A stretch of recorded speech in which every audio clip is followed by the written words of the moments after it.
Donc, frères et sœurs, j'ai quelques questions pour vous en ce début de sermon. Et une des questions, c'est, êtes-vous en mesure de dire si quelqu'un est en bonne santé ou non, juste en le regardant comme ça? La plupart du temps, non. Mais certaines personnes qui ont peut-être un don ou un talent ou qui aiment porter attention aux traits des gens peuvent de temps en temps déceler quand il y a un problème. Oh, il n'a pas l'air bien aujourd'hui. Oh, il a l'air rayonnant, il est joyeux. Donc, certaines personnes se prêtent à ce jeu de façon naturelle, dépendamment de leur caractère, et sont capables de dire si quelqu'un va bien ou va un peu moins bien. Et des fois, sans nécessairement de poser de questions, ils peuvent se dire, ben, j'ai vu un tel aujourd'hui, ça n'avait pas l'air d'aller, je vais prier pour elle ou pour lui. On ne sait jamais. Et ça m'est arrivé il y a une dizaine d'années, lorsque je visitais une congrégation en Ontario. Il y a une dame qui est venue me voir et qui m'a dit, ça n'a pas l'air d'aller bien, hein? Il y a quelque chose qui te pèse. Ça va pas bien dans ta vie. J'avais pas envie d'élaborer. Je dis, ouais, ça se peut. Et en fait, elle avait raison. À cette époque, ça n'allait pas effectivement très bien. Il y avait beaucoup de défis, de choses à surmonter. Mais elle fait partie de ce type de personnes qui analysent les gens, qui regardent leur visage et qui pensent dans une certaine mesure à eux.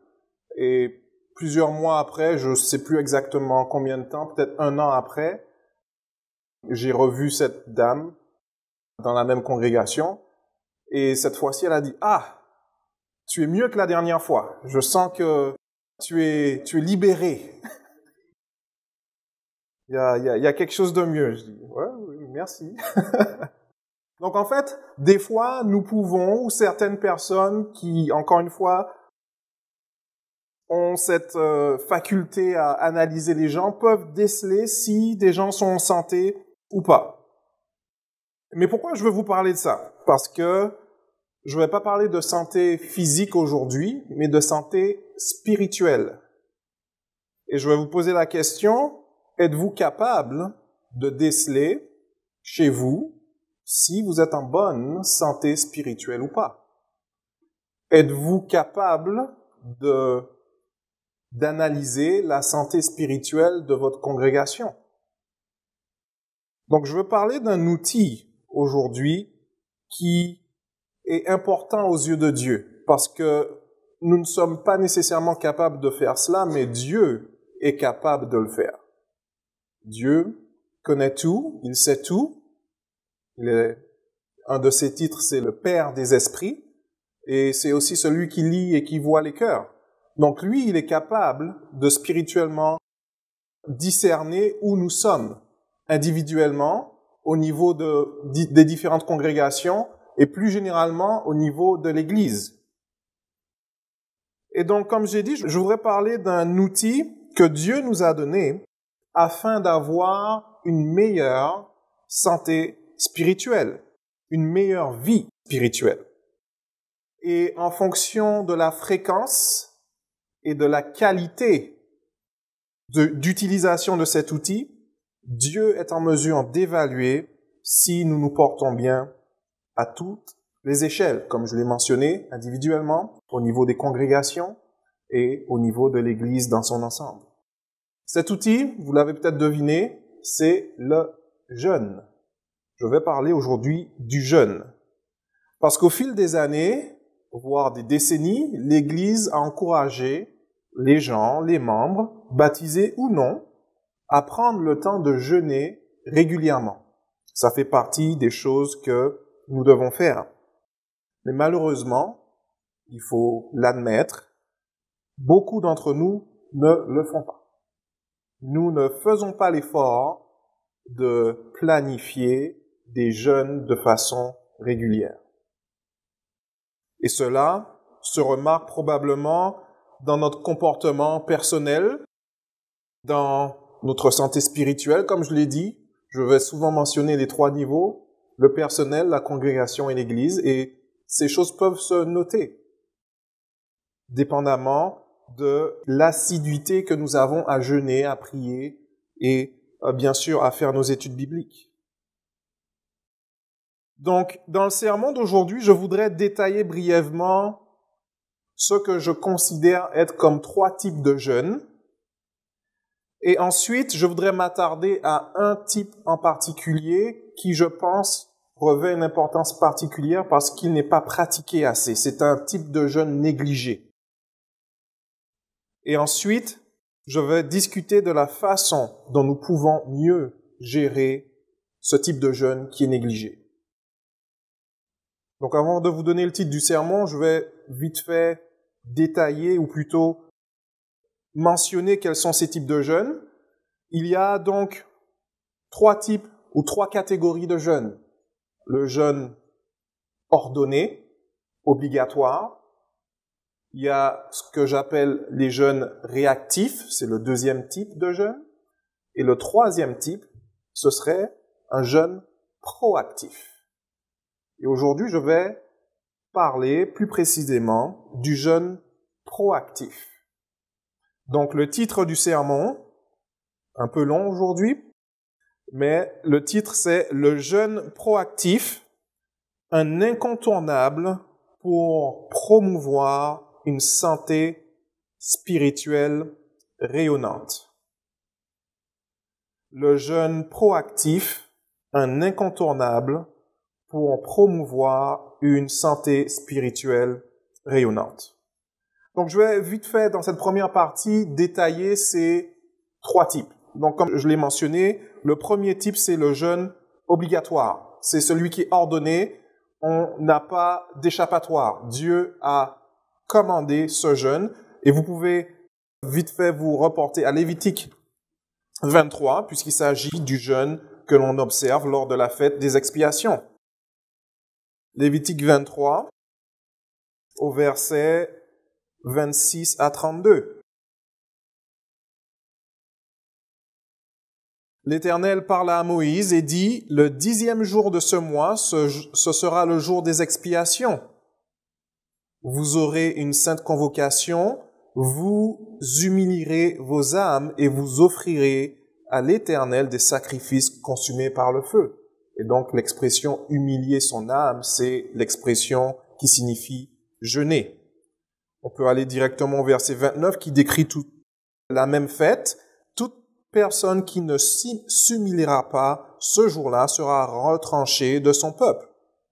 Toute personne qui fera ce jour-là un ouvrage quelconque, je la détruirai du milieu de son peuple. Vous ne ferez aucun ouvrage. C'est une loi perpétuelle pour vos descendants dans tous les lieux où vous habiterez. Ce sera pour vous un sabbat, un jour de repos. » Et une 3e fois, elle dit, « Vous humilierez vos âmes dès le soir du 9e jour jusqu'au soir suivant. Vous célébrerez votre sabbat. » Donc, comme vous le savez tous, fête des expiations, c'est un jeûne obligatoire, ordonné, commandé. On ne peut pas s'en détacher et s'y détourner. Et on voit les avertissements que Dieu donne pour ceux qui ne le font pas. Aujourd'hui, on ne peut pas savoir qu'il ne le fait pas, mais à l'époque, en Israël, celui qui ne faisait pas était retranché du camp. 2e type de jeûne, le jeûne réactif. Le jeûne réactif, comme vous pouvez certainement l'imaginer, c'est quelque chose qui a lieu par rapport à une action qui est faite. Et en fait, j'ai voulu trouver une définition pour le mot réactif et au lieu d'aller dans un dictionnaire classique, j'ai trouvé un article sur le site LinkedIn qui est un site qui vous permet de créer un profil pour votre emploi et de montrer vos capacités pour les employeurs. Et là-dessus, donc, il conseille les gens qui cherchent du travail dans tous les domaines comment bien se présenter. Et donc, ils avaient un article à propos du comportement réactif. Et là, donc, je vais citer ce qu'ils disent à propos d'un comportement réactif. Ils disent « Le comportement réactif désigne souvent une réponse immédiate à des sentiments liés à une situation incontrôlable, un problème ou toute autre situation. Dans certains cas, le comportement réactif survient lorsqu'un employé ou un manager fait passer les besoins des autres avant ses propres priorités afin d'apporter une réponse immédiate. Donc, il y a eu un élément qui a déclenché quelque chose, et donc l'employé ou le manager, en fonction de cet événement, a réagi. Donc, si nous appliquons le même principe aux jeunes réactifs, cela signifie que lorsque nous avons une circonstance particulière qui arrive dans notre vie, c'est là que nous nous mettons à jeûner. Et je ne pense pas me tromper en disant que la plupart du temps, quand nous jeûnons, nous faisons cela par rapport à une réaction. Parce que nous avons eu un problème, parce qu'il y a eu des tensions, parce que peut-être qu'il y a eu un problème de santé ou des choses comme ça. Et donc, ce sont des comportements réactifs. On peut penser, par exemple, aux jeunes de Ninive. Lorsque Jonas a été ordonné par Dieu d'aller dans la ville, c'était un jeûne réactif. Il y a eu une menace.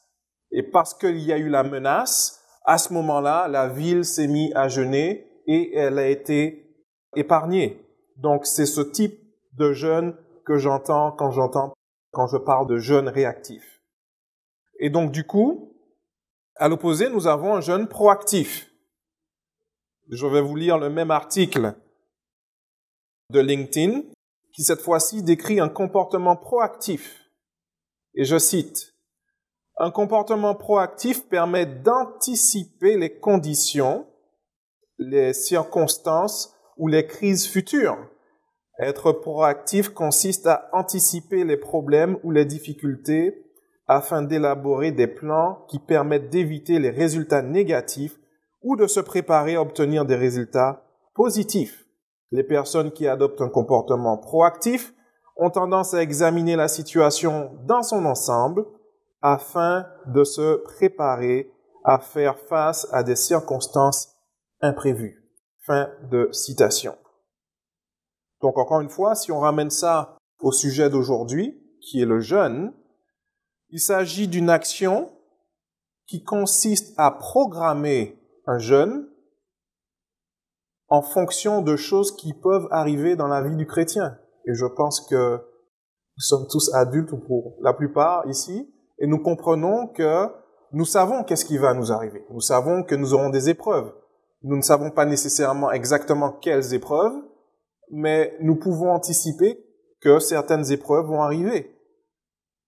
Donc, c'est un moyen de se préparer pour de futures épreuves, mais tout simplement pour développer une relation intime avec Dieu, pour améliorer cette relation avec Dieu.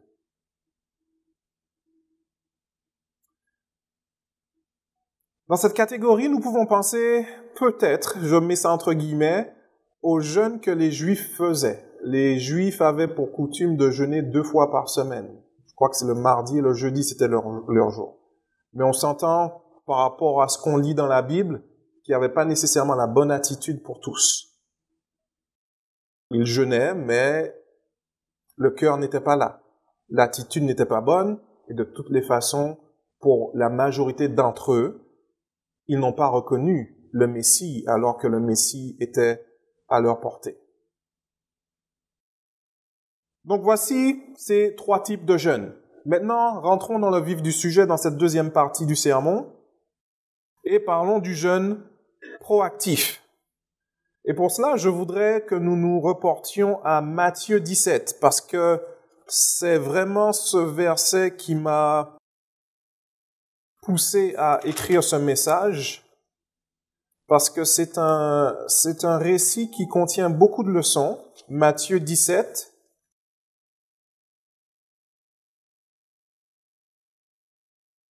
versets 14 à 21. Matthieu 17, versets 14 à 21.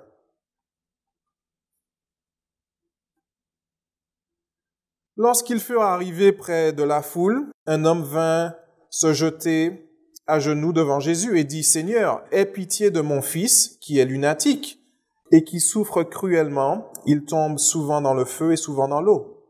Je l'ai emmené à tes disciples et ils n'ont pas pu le guérir. » Race incrédule et perverse, répondit Jésus, jusqu'à quand serai-je avec vous? Jusqu'à quand vous supporterai-je?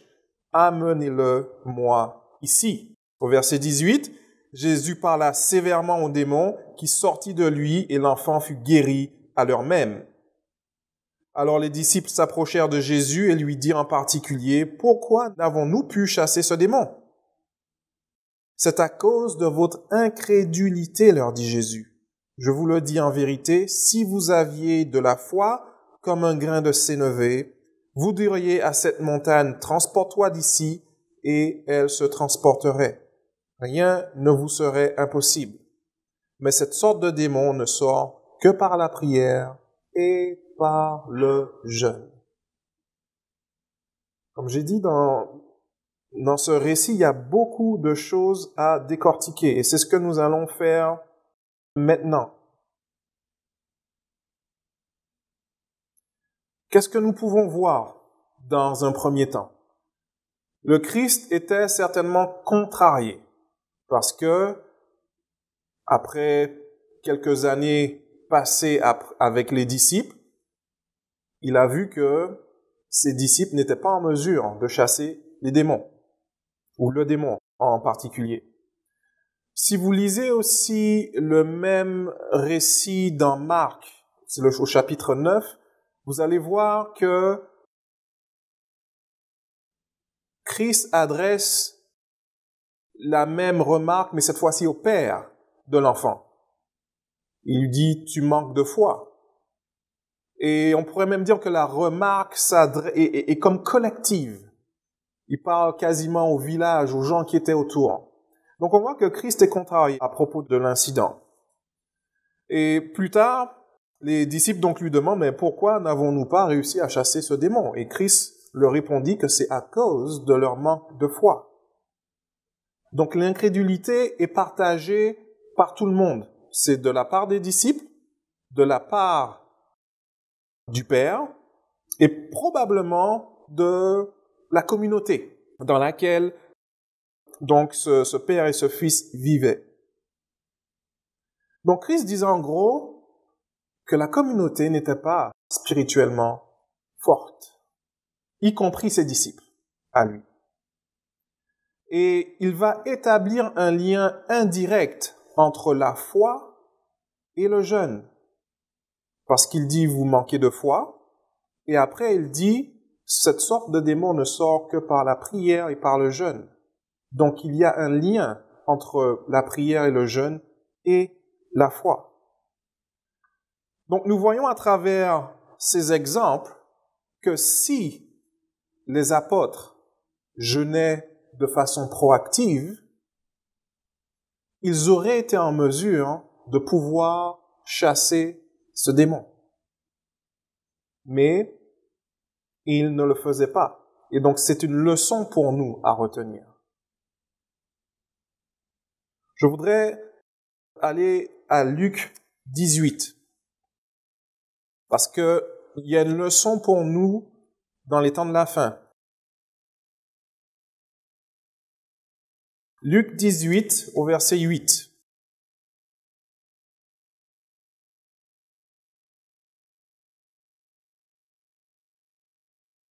C'est un verset tiré de son contexte, mais vous allez voir pourquoi je veux le citer. C'est Jésus qui dit ici, « Je vous le dis, il leur fera promptement justice.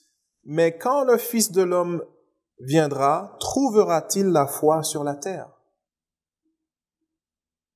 Autrement dit, nous savons que nous vivons dans les temps de la fin. Si les événements actuels ne le montrent pas, c'est qu'il y a un problème. Nous voyons clairement, nous ne savons pas quand, mais nous voyons très bien des signes se mettre en place. Nous savons que nous vivons là. Et Jésus pose la question, quand il reviendra, donc à notre génération, trouvera-t-il la foi? Par rapport à notre sujet d'aujourd'hui, y aura-t-il de la foi? Y aura-t-il des gens qui jeûnent assez pour maintenir cette foi avec Christ? Donc c'est une question que Christ nous pose. Parce que le manque de foi risque d'être une caractéristique, est une caractéristique des temps de la fin. Donc il y a une deuxième leçon que nous pouvons tirer de tout ça, de cet incident avec l'enfant lunatique. C'est que l'absence de jeûne proactif ne sert ni Dieu, ni les autres. Parce qu'encore une fois, mettez-vous à la place des apôtres. S'ils avaient cette pratique courante, ils auraient pu chasser le démon et donc aider leur prochain, puisque ça faisait partie de leur mission. C'était une partie de leur mission. Prêcher l'évangile, mais aussi faire des miracles, au nom de Jésus, bien sûr. Donc, en ne jeûnant pas proactivement, nous inhibons notre capacité à aider notre prochain. Et bien sûr, il ne servait pas non plus les intérêts de Dieu, puisqu'on a vu la réaction de Christ qui était relativement frustrée. Et nous avons ici les deux plus grands commandements. Aimer Dieu et aimer notre prochain. Donc il y a beaucoup de ramifications quand on commence à creuser le sujet du jeûne proactif. Et par-dessus tout cela, qu'est-ce que cette scène a créé? Ça a créé une sorte de confusion dans la communauté, dans le village, montrant encore une fois que ce ne sont pas nécessairement des fruits que l'on veut avoir, parce que, vous les 12 là, vous êtes supposés suivre votre maître et puis vous n'êtes pas capable. C'est quoi? C'est de l'arnaque? Pourquoi? Donc on voit encore une fois que cela a un impact sur le collectif.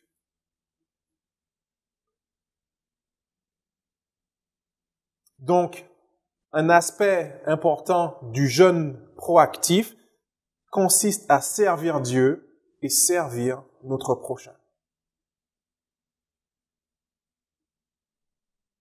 Voyons un autre exemple de jeûne proactif. Cette fois-ci dans Matthieu 4. Très connu celui-là aussi. Matthieu 4, verset 1 à 3. Matthieu 4, verset 1 à 3. Alors Jésus fut emmené par l'Esprit dans le désert pour être tenté par le diable. Après avoir jeûné 40 jours et 40 nuits, il eut faim. Le tentateur s'étant approché, lui dit, « Si tu es fils de Dieu, ordonne que ces pierres deviennent des pains. » Et si on lit la suite, on voit les trois différentes tentatives que Satan va utiliser. Mais je veux aller à la conclusion de cela, c'est au verset 10. Matthieu 4, verset 10. Jésus lui dit, « Retire-toi, Satan, car il est écrit, tu adoreras le Seigneur ton Dieu et tu le serviras lui seul. » Quelle a été la conclusion donc du jeûne de Christ? C'est exactement ce dont on a parlé un peu avant. Aimer Dieu. Christ a dit, ma vocation, c'est d'adorer Dieu. Adorer et servir Dieu, c'est un moyen ou c'est le but de nos jeûnes. Nous ne faisons pas un concours à celui qui tient le plus longtemps sans manger. C'est pas ça. On ne montre pas à Dieu, ah, t'as vu comment je me décarcasse pour toi? C'est pas ça. On le fait pour nous rapprocher de Dieu et pour nous humilier. Et ce que je veux noter à travers cet exemple, c'est que bien sûr, cette épreuve, si on veut, est arrivée avant qu'il commence son ministère. Donc cela a été fait de façon proactive. Christ s'est préparé à jeûner dans le but d'accomplir ce ministère. Et tout de suite après son jeûne, il était testé. Et il a gagné. Et on sait que 3 ans et demi après, il a gagné la plus grande des batailles parce qu'il est mort sur la croix pour nos péchés. Mais ça a été sa première grande victoire. mais la victoire ultime, il l'a obtenue sur la croix. Tout ça parce qu'il s'est préparé, parce qu'il a jeûné en amont, parce qu'il a planifié, parce qu'il était proactif. Et il ne l'a pas fait pour sa gloire à lui-même, même si, oui, il y a une partie de cela, mais il l'a fait pour vous et pour moi. Pour qu'aujourd'hui, nous puissions dire que nous avons un sauveur. C'était son but ultime. Pour tous ceux qui sont nés depuis Adam, jusqu'à ce que ceux qui vont naître jusqu'à la fin du millénium. C'est pour toutes ces personnes qu'il a fait cela. Montrant encore une fois que le jeûne proactif sert à penser aux autres. Allons à Matthieu 20. Reportons-nous à Matthieu 20, verset 20. Matthieu 20 au verset 20. Alors, la mère des fils de Zébédée s'approcha de Jésus avec ses fils et se prosterna pour lui faire une demande. Et il lui dit, « Que veux-tu? Ordonne-lui, dit-elle, que mes fils, que voici, soient assis dans ton royaume. L'un à ta droite et l'autre à ta gauche. » Jésus lui répondit, « Vous ne savez ce que vous demandez. Pouvez-vous boire la coupe que je dois boire? » Nous le pouvons, dirent-ils. Et il leur répondit, il est vrai que vous boirez ma coupe, mais pour ce qui est d'être assis à ma droite et à ma gauche, cela ne dépend pas de moi. Et ce ne sera donné qu'à ceux à qui mon Père l'a réservé. Les 10 ayant entendu cela furent indignés contre les deux frères. Jésus les appela et dit, « Vous savez que les chefs des nations les tyrannisent et que les grands les asservissent. Il n'en sera pas de même au milieu de vous. Mais quiconque veut être grand parmi vous, qu'il soit votre serviteur. Et quiconque veut être le premier parmi vous, qu'il soit votre esclave. C'est ainsi que le Fils de l'homme est venu, non pour être servi, mais pour servir et donner sa vie comme la rançon de plusieurs. » Donc, nous voyons ici un exemple où, encore une fois, il y a de multiples leçons à retenir. Nous voyons une demande qui semble loufoque. On a la maman qui veut que ses deux fils soient numéro 3 et numéro 4 dans le royaume. Rien que ça. Et nous voyons encore une fois que ce manque d'humilité cause des problèmes dans le groupe. J'ai parlé du manque d'humilité. Le but du jeûne, comme vous le savez, c'est de s'humilier. C'est d'être privé de nourriture et d'eau. Je parle du jeûne spirituel, on s'entend. En général, on jeûne pendant 24 heures. Il y a certaines personnes qui peuvent jeûner 48, peut-être 72 heures, mais nous devons être sages. Nous devons penser à notre santé. Comme j'ai dit, on n'est pas là pour faire un exploit. Certaines personnes, pas dans l'église, mais à l'extérieur, ont essayé de jeûner 7 jours et ça n'a pas marché. Donc, il faut être sage. Mais le but du jeûne est de comprendre que nous sommes des créatures faibles et fragiles, sans nourriture et sans eau. Et nous comprenons que nous avons besoin d'une eau spirituelle et d'un pain spirituel qui est Dieu. Nous nous humilions. Le verbe humilier vient de humus, qui signifie terre. Donc, nous nous mettons vraiment à terre. Nous déprivons de ce qui nous permet d'être forts.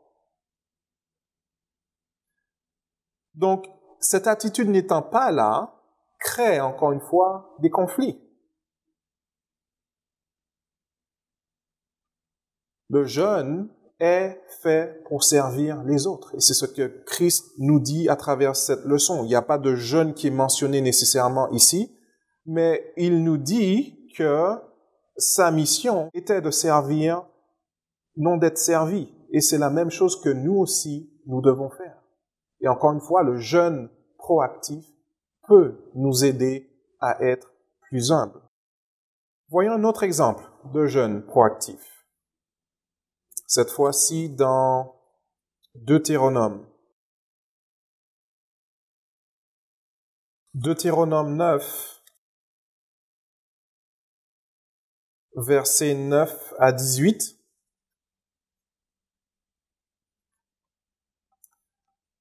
Deutéronome 9, versets 9 à 18. Et c'est Moïse qui parle, bien sûr. Il dit, « Lorsque je fus monté sur la montagne pour prendre les tables de pierre, les tables de l'alliance que l'Éternel a traitées avec vous, je demeurai sur la montagne 40 jours et 40 nuits, sans manger de pain et sans boire d'eau. Et l'Éternel me donna les 2 tables de pierre écrites du doigt de Dieu et contenant toutes les paroles que l'Éternel vous avait dites sur la montagne, du milieu du feu, le jour de l'assemblée. Ce fut au bout de 40 jours et de 40 nuits que l'Éternel me donna les 2 tables de pierre, les tables de l'alliance. L'Éternel me dit alors, « Lève-toi, descends en hâte d'ici, car ton peuple que tu as fait sortir d'Égypte s'est corrompu. Ils se sont promptement écartés de la voie que je leur avais prescrite. Ils se sont fait une image de fonte. » L'Éternel me dit, « Je vois que ce peuple est un peuple au cou raide. Laisse-moi les détruire et effacer leur nom de dessous les cieux, et je ferai de toi une nation plus puissante et plus nombreuse que ce peuple. » Verset 15. Je retournai, je descendis de la montagne tout en feu, les 2 tablettes de l'alliance dans mes 2 mains. Je regardai, voici, vous aviez péché contre l'Éternel, votre Dieu. Vous vous étiez fait un veau de fonte, et vous vous étiez promptement écarté de la voie que l'Éternel vous avait prescrite. Je saisis les 2 tables, je les jetai de mes mains, et je les brisai sous vos yeux. Je me prosternai devant l'Éternel, comme auparavant, 40 jours et 40 nuits, sans manger de pain, sans boire d'eau, à cause de tous les péchés que vous aviez commis, en faisant ce qui est mal aux yeux de l'Éternel pour l'irriter. Donc nous voyons ici un type de jeûne très particulier puisqu'il s'agit d'un jeûne miraculeux. Il est impossible qu'un être humain passe 40 jours et 40 nuits sans manger, sans boire et ne vive. C'était un miracle. Et dans ce cas particulier, Moïse avait une proximité extraordinaire avec Dieu. Parce qu'on peut dire qu'il était physiquement proche de Dieu. Dieu était là en même temps sur la montagne, sous une forme particulière, mais il était très proche de Dieu. Dieu a écrit, lui a certainement donné plein d'instructions, lui a donné les 2 tables de la loi. Et malgré cette proximité, qu'est-ce qui est arrivé? Moïse descend, il aperçoit l'abomination, et l'homme très patient qu'il est, casse les tables. Donc la leçon à tirer pour nous est que nous ne pouvons jamais être assez proches de Dieu. Moïse étant l'homme qu'il était, qu'est-ce qu'il a fait? Il a rejeûné 40 jours et 40 nuits pour les péchés d'Israël. Là, c'était plus un jeûne réactif, mais il l'a quand même fait. Et je vais vous montrer à quel point Moïse était particulier, parce que si vous allez à Nombre, dans le livre de Nombre 12, il était un être, un homme très cher à Dieu. Nombre 12 au verset 3, je l'ai mentionné à l'instant, mais nous allons le lire. Il est écrit, Nombre 12, verset 3, « Et l'Éternel l'entendit, or Moïse était un homme fort patient, plus qu'aucun sur la face de la terre. » Il avait une qualité extraordinaire que Dieu appréciait. Et au verset 6 à 8, on voit l'estime que Dieu a pour Moïse. Nombre 12, versets 6 à 8, dans le même chapitre. Et il dit, « Écoutez bien mes paroles. Lorsqu'il y aurait, ça c'est Dieu qui parle, lorsqu'il y aura parmi vous un prophète, c'est dans une vision que moi, l'Éternel, je me révélerai à lui, dans un songe que je lui parlerai. Il n'en est pas ainsi de mon serviteur Moïse, il est fidèle dans toute ma maison. Je lui parle bouche à bouche. Je me révèle à lui sans énigme, et il voit une représentation de l'Éternel. Pourquoi donc n'avez-vous pas craint de parler contre mon serviteur, contre Moïse? La Bible ne le dit pas si Moïse jeûnait de façon proactive ou de façon régulière, mais pour que Dieu ait de tels mots envers vous, il y a de très fortes chances que Moïse faisait du jeûne une habitude. Ce sont des éloges extraordinaires à propos d'un être humain. Bien sûr, nous avons vu qu'il a fait ce jeûne de 40 jours et 40 nuits, et nous pouvons supposer qu'il le faisait de façon régulière. Comme je l'ai mentionné en début de sermon, frères et sœurs, c'est de notre responsabilité de mettre Dieu en premier. Nous devons tout le temps le faire.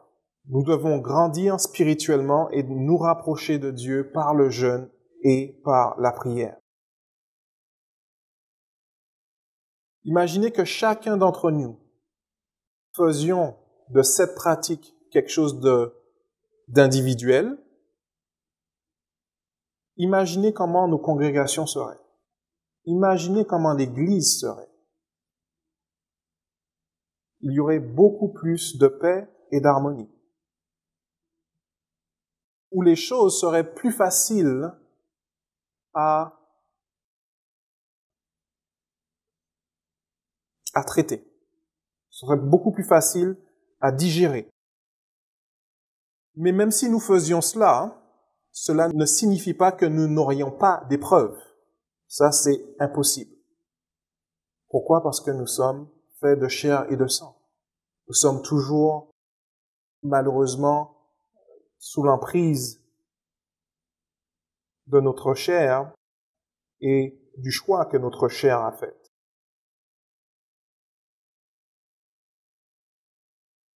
Je vais aller à Matthieu 18 pour clarifier mon propos, même si nous l'avons déjà vu avec Moïse. Mais dans Matthieu 18, verset 6, le Christ qui parle, Matthieu 18, verset 6,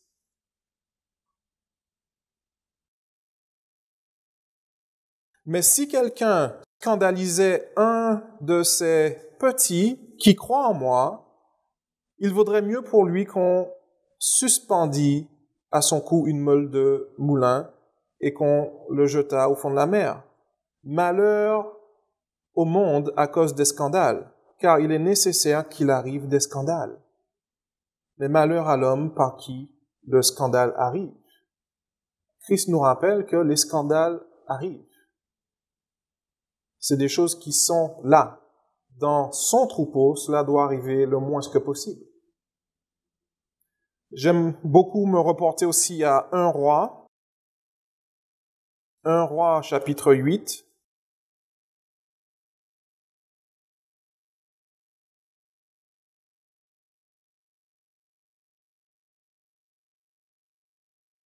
Toujours dans le même ordre d'idées. 1 Roi, chapitre 8 au verset 33.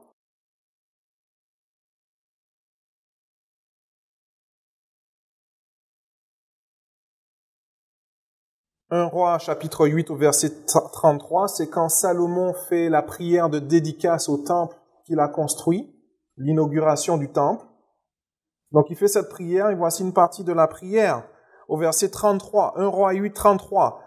Quand ton peuple d'Israël sera battu par l'ennemi pour avoir péché contre toi, s'ils reviennent à toi et rendent gloire à ton nom, s'ils t'adressent des prières et des supplications dans cette maison, exauce-les des cieux, pardonne le péché de ton peuple d'Israël et ramène-les dans le pays que tu as donné à leur père.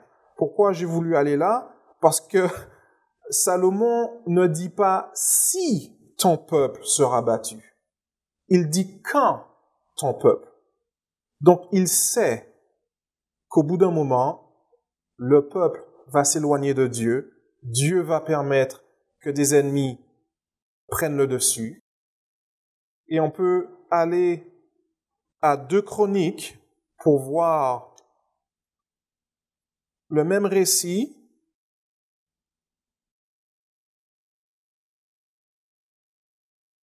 avec un angle légèrement différent. 2 Chroniques chapitre 6.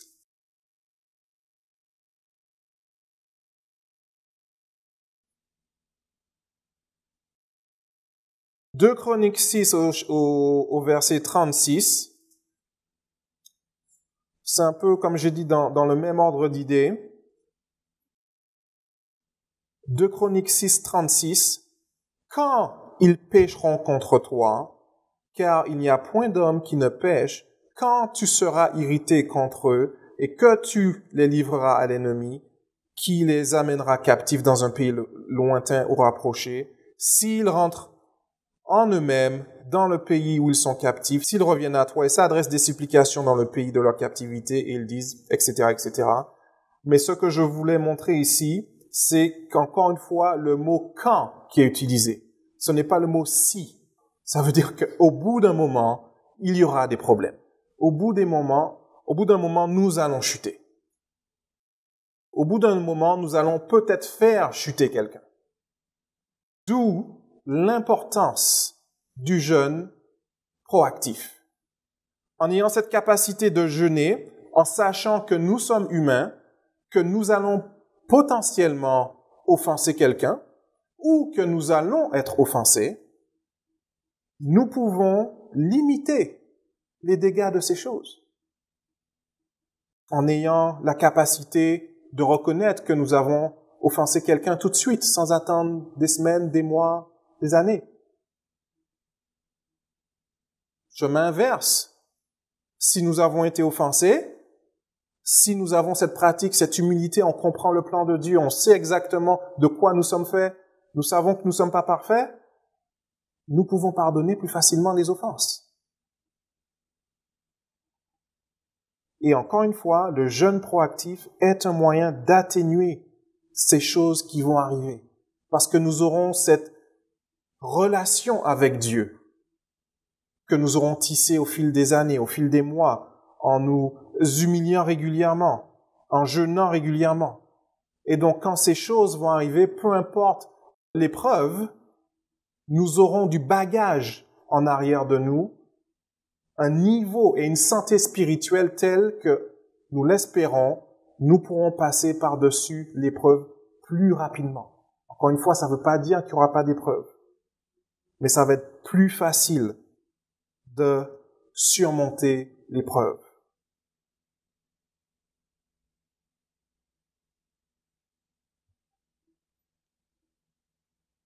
Et c'est ce que Moïse a fait. On l'a lu tout à l'heure. Il aurait pu être découragé, déprimé, remettre sa démission à Dieu. Tout de suite après l'incident, il est remonté, il est reparti, il a jeûné. Il ne s'est pas laissé abattre parce qu'il avait 40 jours et 40 nuits de jeûne derrière lui. Donc il est reparti tout de suite au combat. C'est ça, la puissance du jeûne lorsqu'on le fait de façon proactive. Donc, dans cette dernière partie du sermon, dans la troisième partie du sermon, je voudrais vous encourager, m'encourager à faire du jeûne une pratique régulière dans nos vies. Et pour cela, je voudrais que nous puissions nous souvenir que nous devons mener le bon combat de la foi. On a vu la petite relation qui était faite entre le manque de foi et le manque de jeûne et de prière. Et donc je voudrais nous encourager en lisant un article qui est paru il y a de cela 11 ans déjà, dans le journal, l'édition de octobre-décembre 2014, où Dr. Scott Winnell a écrit un article qui s'intitule « Prenez le temps de jeûner régulièrement ». Cet article est paru en 2012 en anglais, mais nous l'avons eu en 2014 en français. Et cela parle des obstacles que nous avons. Il y a 3 obstacles qui sont cités dans l'article, et je vais en citer juste 2. Si vous voulez, vous pouvez aller sur le site églisedieuvivant.org et retrouver cet article. Mais l'obstacle numéro 1 qu'on entend souvent, et je cite l'article, « Je n'aime pas jeûner ». Monsieur Winnell dit, « Pourquoi aussi peu de gens dans le peuple de Dieu jeûnent régulièrement ?» Une des réponses les plus courantes est simplement qu'ils n'aiment pas jeûner. Nous aimons manger. Dieu nous a créés de telle sorte que nous ayons besoin de manger et que nous apprécions cela. Ainsi, la plupart d'entre nous n'aimons pas avoir le ventre vide et affliger nos âmes. Cependant, le fait de lutter contre ce désir physique, même s'il est difficile, est essentiel pour entrer dans le royaume de Dieu. Et là, Monsieur Winnell cite Matthieu 16. On va s'y reporter. Matthieu 16, versets 24 à 25. Matthieu 16, versets 24 à 25.